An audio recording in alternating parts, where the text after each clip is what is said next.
আমরা এই রাজনীতির যে প্রকাশ্য ময়দান সেখানে অংশগ্রহণ করতে জামাত ইসলাম পারেনি।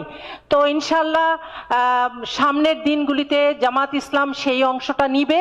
এবং আপনি নিজেই উল্লেখ করেছেন বিশ্ববিদ্যালয়ের কথা, সেখানে বিশ্ববিদ্যালয়ের ছাত্রী সংস্থা মেয়েরা অত্যন্ত দক্ষতার সাথে সেখানে অংশগ্রহণ করেছে, বিজয়ী হয়েছে, দায়িত্ব পালন করছে। ইনশাল্লাহ জামাত ইসলামের মহিলারাও দায়িত্ব পালন করবে এবং দক্ষতার সাথে ইনশাল্লাহ দায়িত্ব পালন করবে।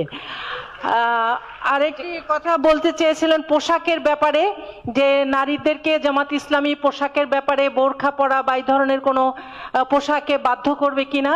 আমরা জানি খোদ আল্লাহ সুবহান তাআলা ইসলামের কোনো বিধান কারো উপরে জোর করে চাপিয়ে দিতে বলেন নাই।